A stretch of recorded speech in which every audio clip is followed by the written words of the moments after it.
natalo ka sa CA, pwede ka pa mag-MR. So, dalawa na. Aakit ngayon ng Supreme Court, automatic review, 3. Then mag-MR ka kung talo. So, 4. Kung automatic review to the Supreme Court lang, 2 lang. O at least may 4 chances ka. Pag may intermediate review, parang masalba yung buhay mo. Di ba? So, yun yung concept ng intermediate review. So, kung may death penalty class, pag may death penalty, intermediate review muna pag in-impose ng regional trial court, no? Sa Court of Appeals. Then, pag talo, then automatic review to the Supreme. Pag death penalty, ha, ang in-impose.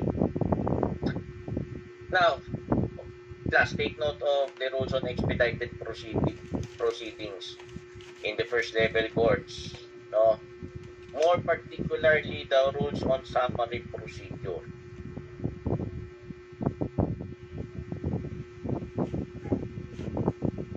The remedy against an adverse judgment in a case covered by the rules on summary procedure is, of course, ordinary appeal via notice of appeal to the regional trial court. So, ipapay may notice of appeal sa MTC, iaakyat sa RTC. And decisions of the RTC in its appellate jurisdiction over summary procedure cases is final and unappealable. So, hindi mo na pwedeng iakyat dyan sa Court of Appeals. Now, class, in case under the rules, no, in case that the judgment is unappealable, what is your remedy? O, sabi ng summary procedure, pag inapela mo yung summary procedure case sa RTC, yung decision non final and executory na.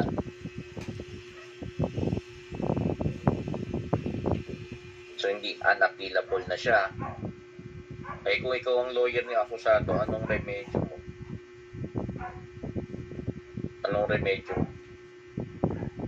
You file a Rule 65 petition, a petition for certiorari on the ground of lack of jurisdiction or excess of jurisdiction or grave abuse of discretion amounting to lack or excess of jurisdiction. Of course, class,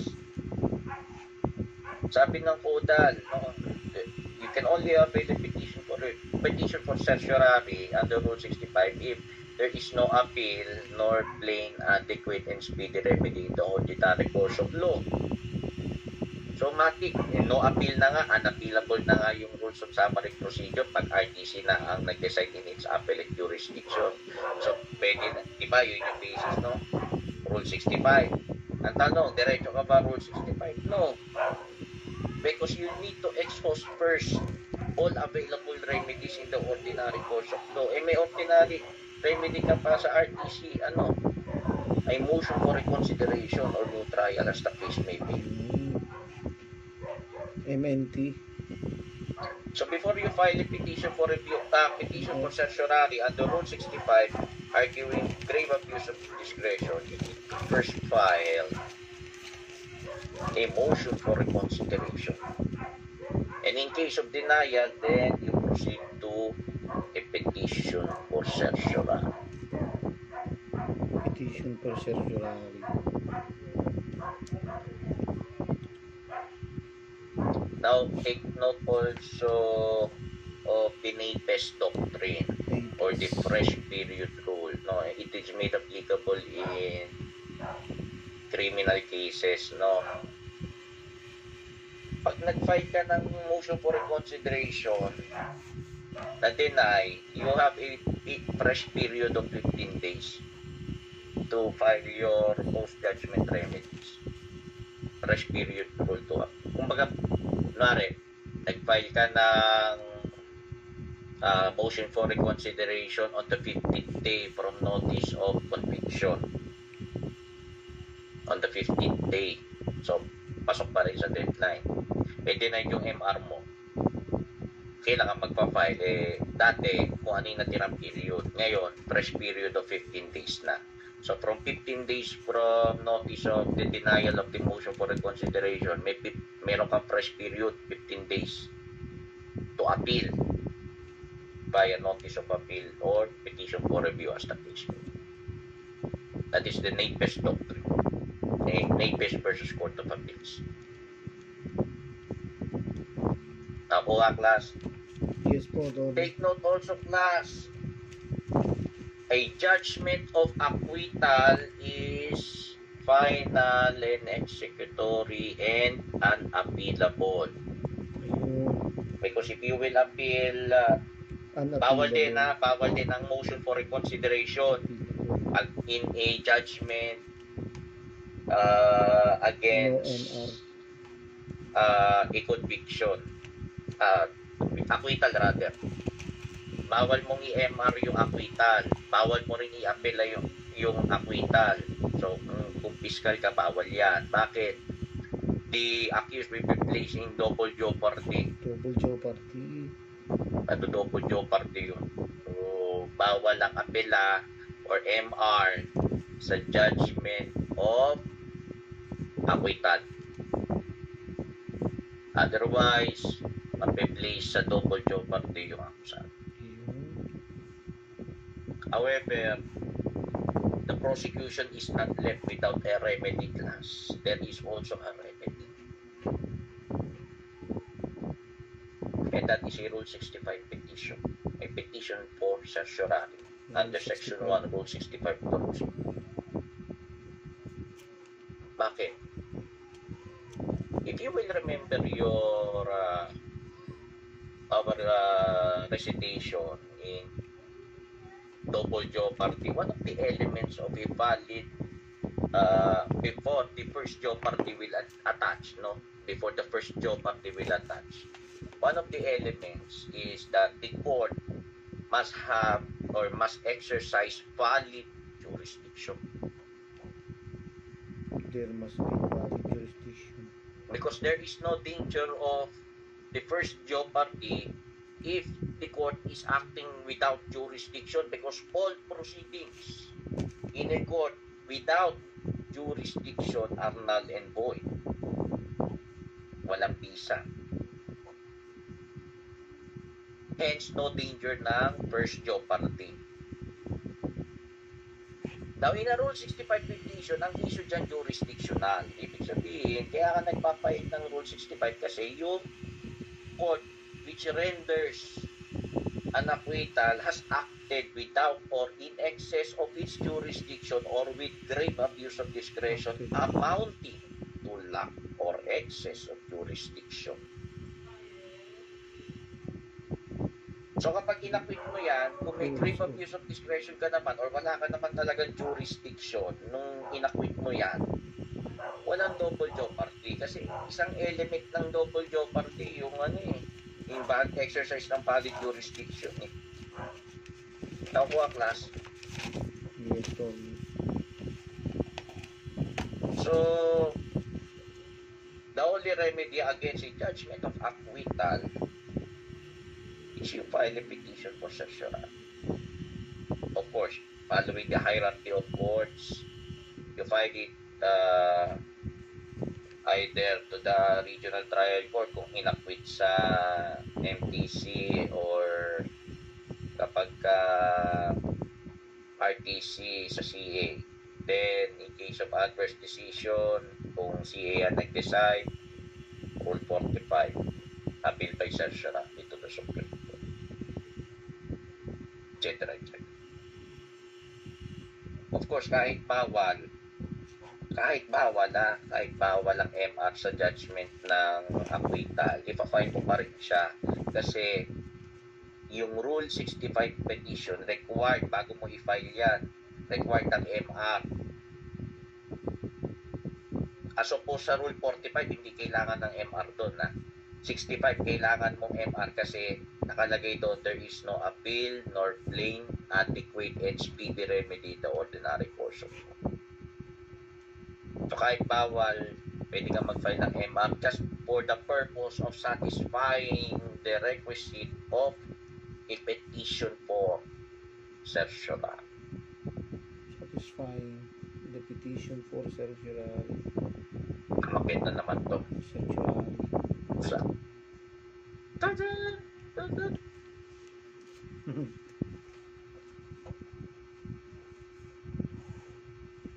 Nasusundan class. Yes, Tol. Yes po. Ano pa ba?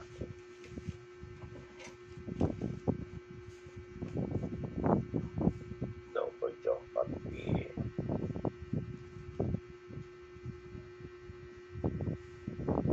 Automatic review na ano na natin. So far, yun lang maalaga sa appeal criminal cases. I almost forgot. Of course, in an appeal case, it throws the case wide open for review. Wide open. So, ibig sabihin, kahit pwedeng, pag umapila ka, pwedeng mapawalang sala ka, pwedeng tumaas yung penalty mo, pwedeng bumaba. No? Appeal. Because an appeal throws the whole case wide open for review.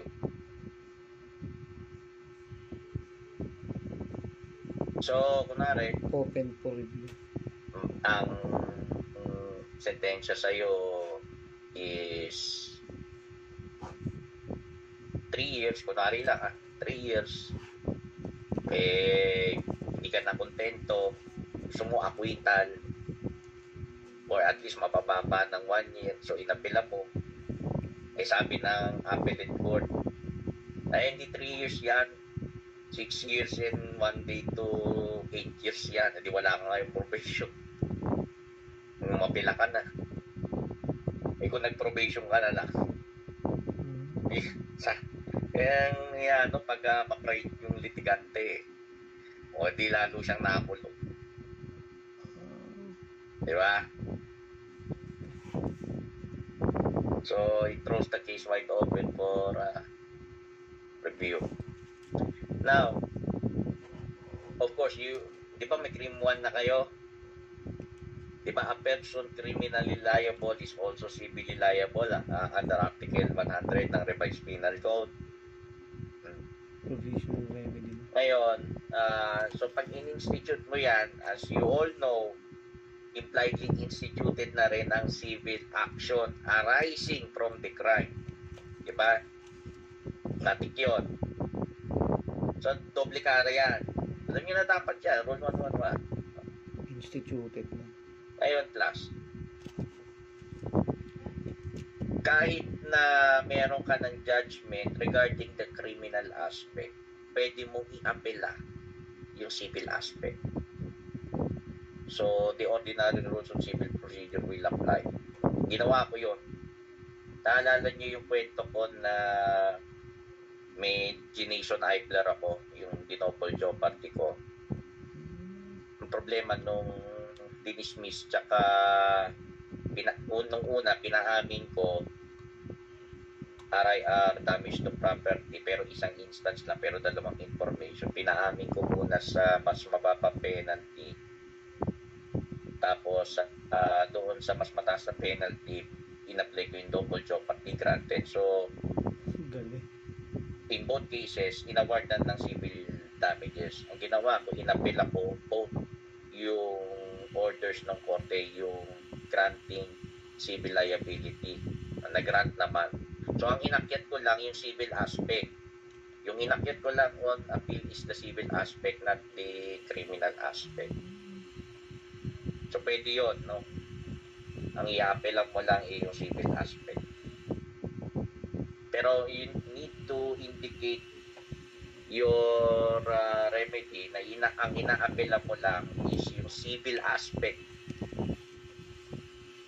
doon sa notice of appeal mo. Para malinaw. Pwede yun. Even the private offended party is allowed to appeal the civil aspect without the conformity of the public prosecutor. Pwede yun. Without the public public prosecutor. Pero walang galawan ng prosecution kahit kung may private prosecutor man yan, walang galawan yan sa criminal aspect kung walang conformity ng public prosecutor. Kasi ang public prosecutor pa rin ang may full control and supervision sa criminal aspect ng isang criminal case. Pero yung civil aspect, kahit walang conformity ng public prosecutor, pwede yan i-appealan ng private complainant. At take note class, pwede rin magkaiba ang magiging pagpapasya ng korte regarding sa civil aspect tsaka sa criminal aspect. Civil aspect, criminal aspect pwede magkaiba. Bakit? Kasi dalawang magkaibang quantum of evidence yan. Kasi ang quantum of evidence sa criminal cases, yung proof beyond reasonable doubt o yung moral certainty, yun ang pinakamataas. Sa civil aspect ng criminal case, ang kailangan mo lang is preponderance of evidence na pangalawa sa pinakamababa. Pwedeng umabot sa preponderance of evidence yung kahit na hindi umabot sa sa proof beyond reasonable doubt. So meron kayo makikita mga judgment na acquitted pero may civil liability. Kasi magkaiba ang quantum of evidence. At dahil dyan, pwedeng i-apela yung civil aspect na bukod doon sa criminal aspect. Yun yung significance. Maliwanag po mga kapatid, mga panyeros and panyeras. Yes po, Tony. Yes po. Search warrant. Search warrant. Total lang to. Of course, requirements total din, pero ang main yan is nasa section 2 article 3 ng Constitution. That's why you need to memorize. Hindi yun. No search warrant or warrant of arrest shall issue except of a probable cause to be determined personally by the judge upon examination under oath or affirmation of the complainant and the witnesses. He may produce and particularly describing the place to be searched or the persons or things to be seized. Yun din yun . Of course, sa rules in specify isang search warrant, one specific offense lang at yung particularity, rules on particularity. So, bawal ang general warrant.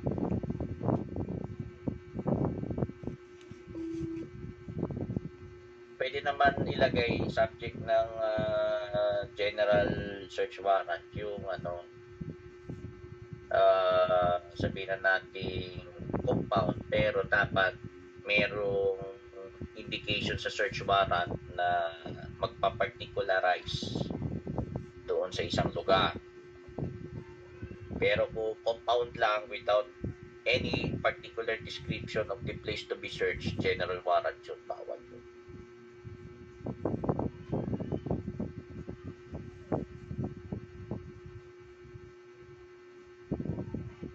Baba.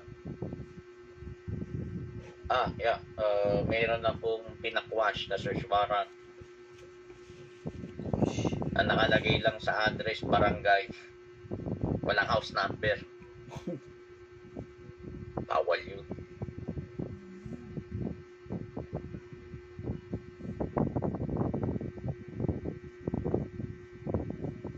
Search warrant is only valid for 10 days after that void.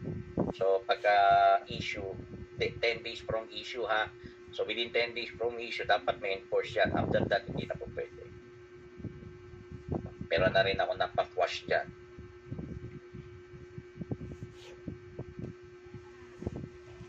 Ulit itong pusang po. Ulit. No?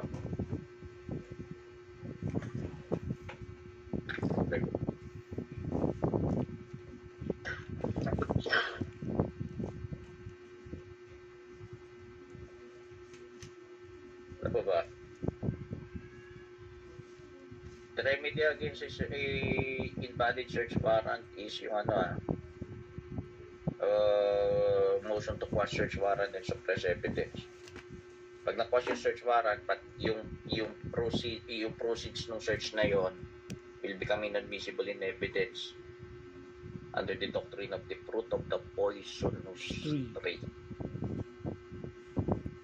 Hindi ako makatawag. Alam niyo yan? Hindi nyo alam yung doctrine of the fruit of the poisonous tree. Putang ina! Basic. Basahin niyo yung paragraph to ng section 3, article 3. Dahil balay ko ng pusa. Any evidence obtained in violation of this section in the preceding section shall be inadmissible in evidence in any court in any proceedings. Pag ang search ay invalid, any evidence obtained from that invalid search will also become invalid. In short, inadmissible in evidence. In short, kung ano ang puno, sambukan. Poisonous yung tree, poisonous yung fruit. Yung tree, may dalawang views dyan sa doctrine of the fruit of the poisonous tree. Yung basic na lang. Yung source, yung tree. Yung proceeds ng source, yung fruit. Yung tree, yung invalid. Yung poisonous tree is yung invalid search. Yung poisonous fruit, yun yung evidence obtained from that invalid search. So since invalid yung search, invalid din yung nakita doon sa search na yon. At since invalid siya, hindi pwede tanggapin sa korte. Merong isang doktrina din. Hello. An invalid search produces an invalid evidence which also produces another invalid evidence. So lahat may klase online. Invalid. Di ba magkukonflict yun? Pero simple na lang natin. Invalid 2 to search. 5. Hindi magkukonflict yan. Di ba baka makita ko ng COA eh. Yung mapoprocure search na Hindi ka tuloy. That is your baka ma-question ako eh. Ano tingin mo, Che? Poisonous tree. Siyempre, hindi kayo Hindi, sige, okay na. kakain. Yung Sige kasi baka ma-question ako. Siyempre, kayo. Makita ng COA. 2 to 5 yung klase ko eh. Kainin yung laso na. Sensya na siya. Okay lang. Ngayon ko lang nakita eh. Sige pa. Hindi Thank you, ngayon. Che. Sige pa. Poisonous. Okay pa. Thank you, Che. Yung inadmissible evidence na galing sa invalid search. Nakuha class? Meron ako ng palaya dyan. Nag-run. Pero mo ba naman, ang nasa search ba, isang barangay, walang house number.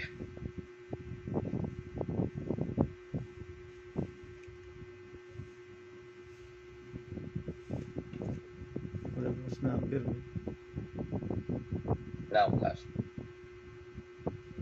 Take note of search incidental to a lawful arrest. Yung mga valid warrantless search, no? Plain view search incident to a lawful arrest, search sa airports, etc. etc. Of course, may mga elements yan, ha?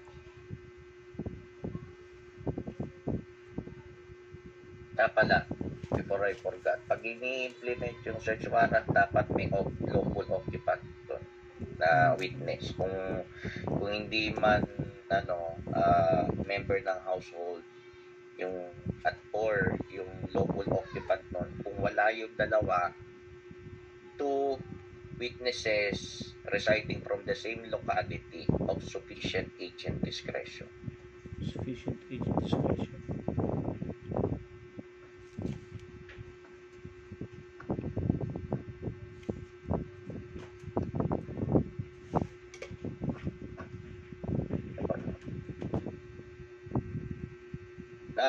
Regarding search incidental to a lawful arrest, dapat valid arrest muna. Bago search. Yun yung search incidental to a lawful arrest. There must be a valid arrest before you can validly search the person. Hindi pwedeng baliktad. Nagkaroon muna ng search nung may nakita kang kontrabando, inaresto mo na. Warrantless ha. Walang warrant. So dapat arrest muna bago search. Valid arrest muna bago search. Valid arrest. Hindi pwedeng baliktad. Case in point, Rodel Luz Eong versus People of the Philippines. Valid arrest mo. Saan ina-apply ang search warrant? Of course, dun sa may territorial jurisdiction kung saan ka magsa-search. Attorney, mahuhuli tayo dyan, baka may kakilala yun dun sa korte, matitimbrihan na. So kapag nalamang may search warrant, iaalis na yun doon. Totoo naman. Ano gagawin mo? Hindi mag-apply ka ng search warrant sa labas ng territorial jurisdiction ng court na yon, pero within the judicial division.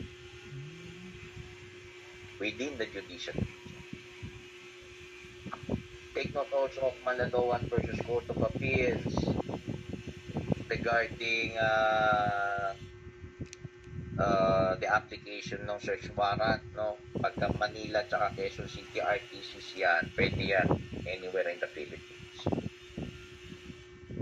May administrative matter yan.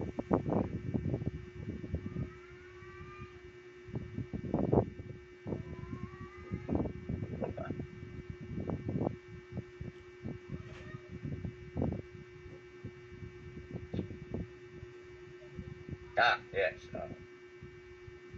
Normally, if there is no there is an invalid arrest, no, you can assail your invalid arrest before you enter your plea. No? You need to file a motion to quash information on the ground that the court has no jurisdiction over the person of the accused. But once arraigned, any objections to the invalid arrest shall be deemed waived.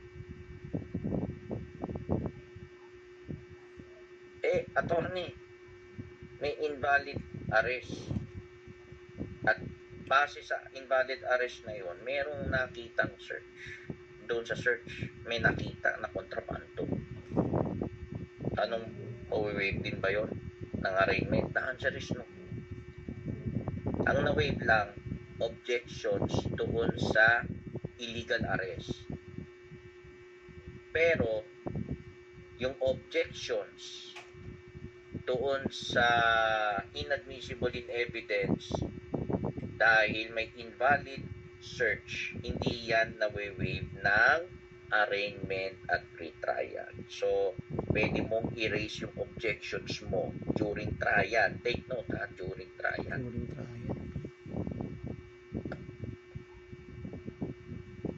Pwede.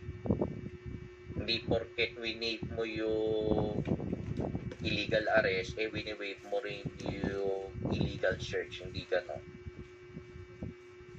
Ang winave mo lang doon yung illegal arrest. Not the product of an illegal search incidental to that illegal arrest.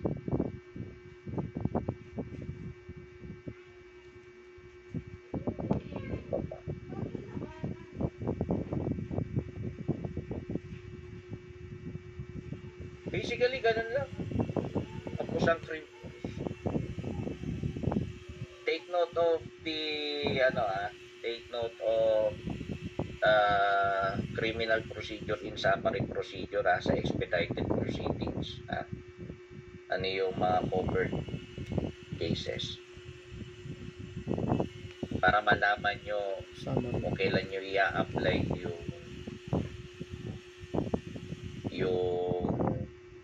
remedy ng 65 pagka in-affirm yung conviction sa RTC in its appellate jurisdiction. May criminal aspect ang summary procedure.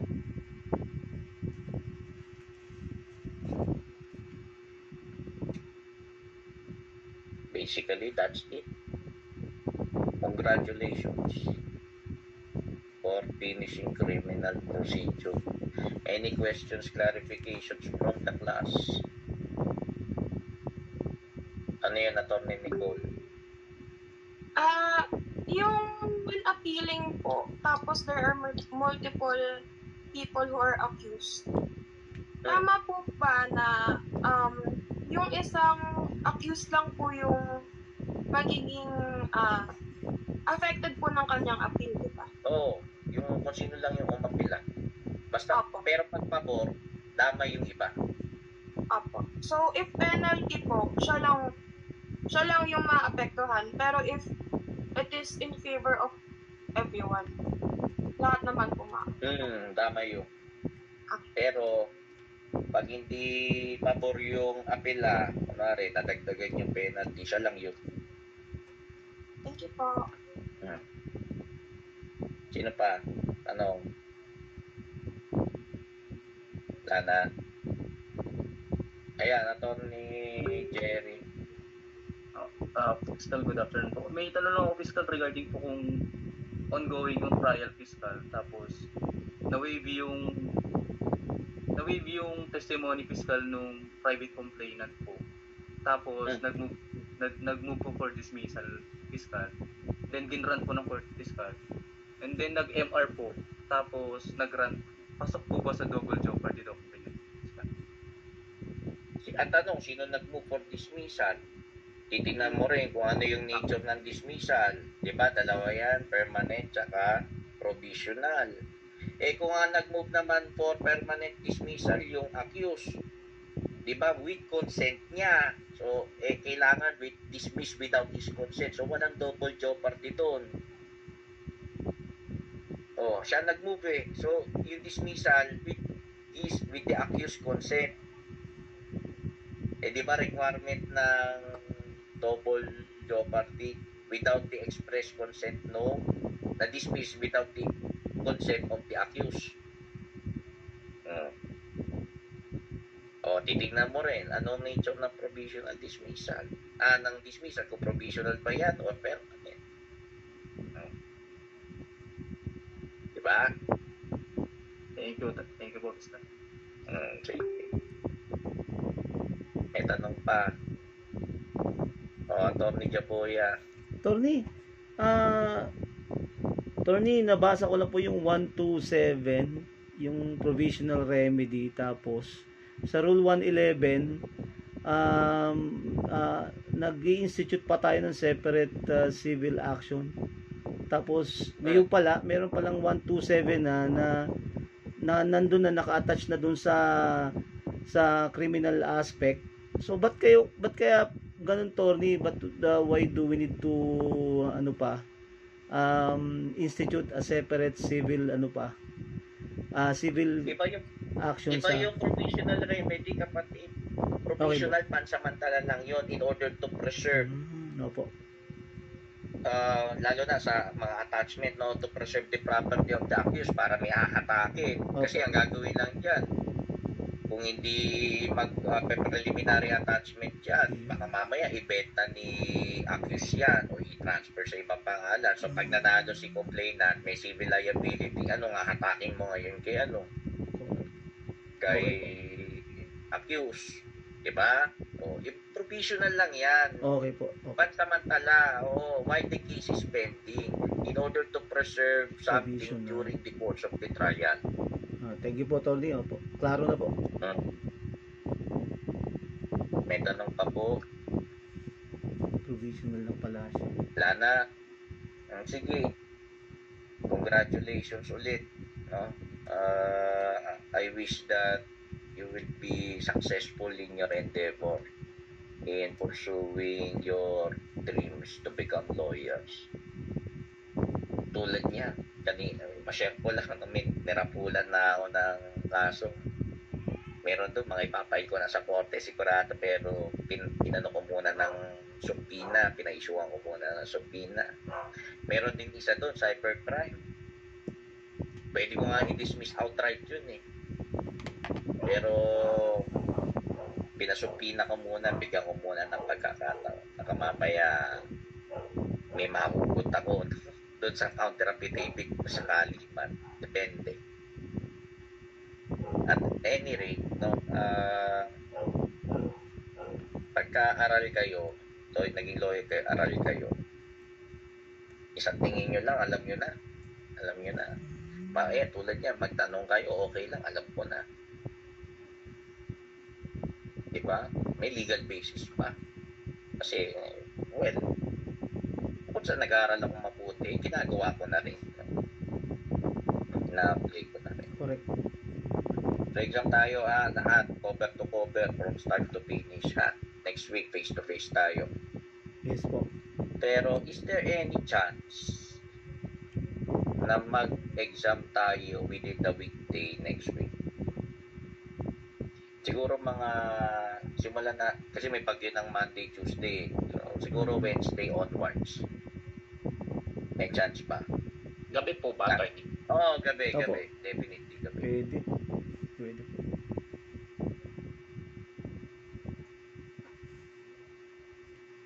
Sige, ganito. Pag-usapan nyo. Inform nyo ako kung kailan nyo gusto. Pero, siguro mga Thursday na siguro. Thursday, Friday, Saturday, mamili kayo. Pero pag wala akong sagot na nakuha, Saturday tayo mag-e-exam ng hapon. Okay. Pag wala akong nakuha ang sagot sa inyo. Ngayon, kung Thursday or Friday man yan, gabi naman, no? Sa gabi, para at least meron. Pero kung open kayo sa umaga or hapon, okay lang naman din. Sasabihan nyo ako ng advance. Pero most probably sa gabi. Face to face. Pag-usapan na lang po namin sa GC namin, attorney, then relay ko po sa inyo kung ano pong decision namin. Sige. Para gusto ko rin, kasi kinukulit na ako ng Baxter. Kasi late na nga tayo actually. Pero gusto ko kasing tapusin. Ayoko naman din hindi tapusin yung subject tapos mag-e-exam. So, basta Thursday, Friday. Pero most probably gabi. Siguro mga kahit 6 or 7. Pero kung wala akong sagot sa inyo, hapon ng Sabado next week sigurado yun. Sige, yun lang. Sige, thank you very much. Ano po ba? Sa booklet po kami magsasagot sa exam? Booklet o exam booklet. Okay. Bahala na kayo kung paano nyo kukunin yun. Sige. Yun lang. Kung magre-recheck na attendance sa mga kumapon today. Wala na. Late sila eh. Sige po. Thank you, Tony. Okay. Thank you po. Bonus na nga lang yun. Hindi mo pa i-update. Sige na. Thank you po. Thank Thank you, Tony. Bye-bye.